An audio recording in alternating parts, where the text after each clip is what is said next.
राधे राधे जी। मथुरा से मेरा गुरुकुल में आपका स्वागत है। मेरा गुरुकुल मैंने इसीलिए शुरू किया है ताकि मैं आप सबके साथ सबका विकास कर सकूं।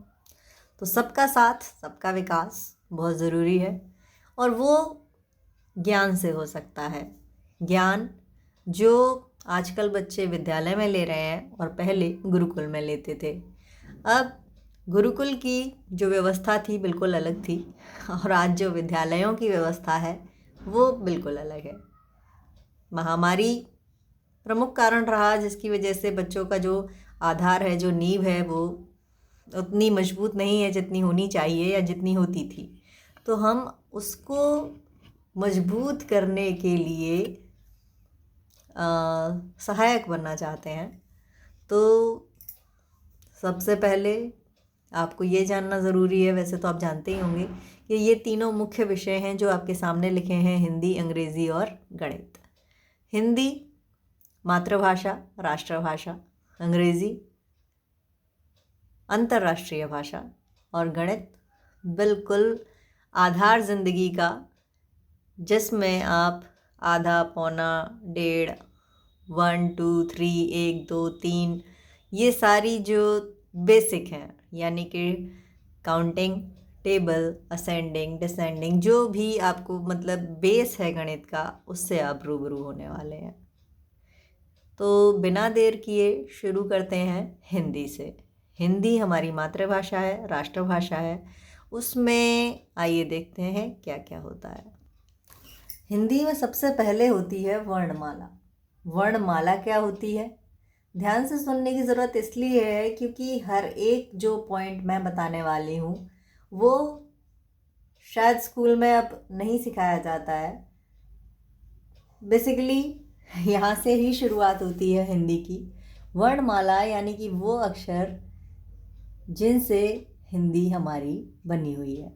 वर्ण यानी कि एक एक अक्षर जो होते हैं उनको कहा जाता है, और माला यानी कि एक साथ एक ग्रुप, ठीक है, उन वर्ण का जो लाइन से टर्न बाय टर्न एक के बाद एक जो आएगा उसको हम बोलेंगे वर्णमाला। और अगर एक लैंग्वेज में, एक भाषा में मैं आपको कहूँ तो वर्णमाला होती है स्वर और व्यंजन का व्यवस्थित क्रम। ठीक है, मतलब कि अगर आपको मालूम है कि क के बाद में ख आएगा और ख के बाद में ग, ग के बाद में अगर मैंने च लिख दिया तो गलत है ना?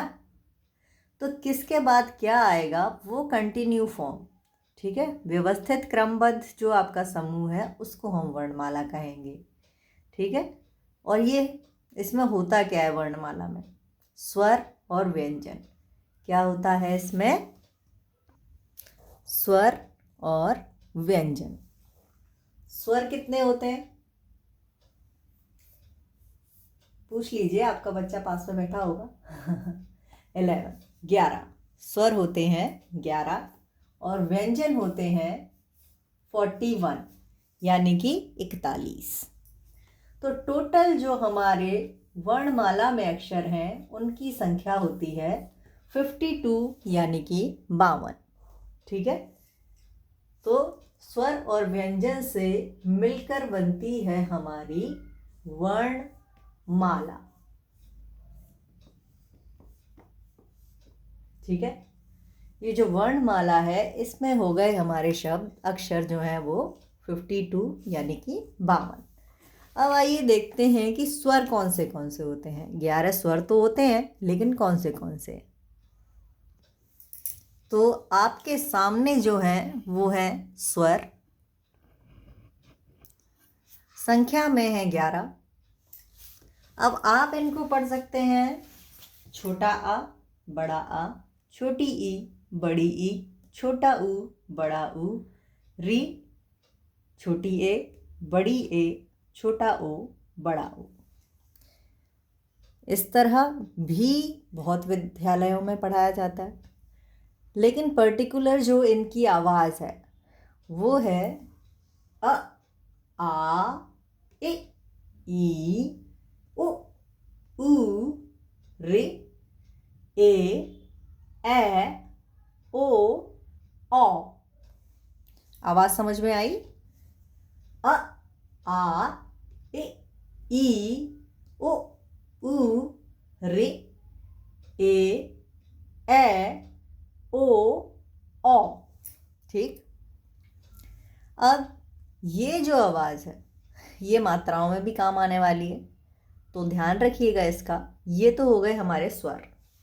ठीक है। इसके आगे अंग और अह जो आती है वो कहाँ है? वो सोचा आपने कहाँ है? चलिए, स्वर और व्यंजन के अलावा एक और होते हैं अनुस्वार। अनुस्वार, अनुस्वार में आते हैं आपके अंग और अह। अनुस्वार।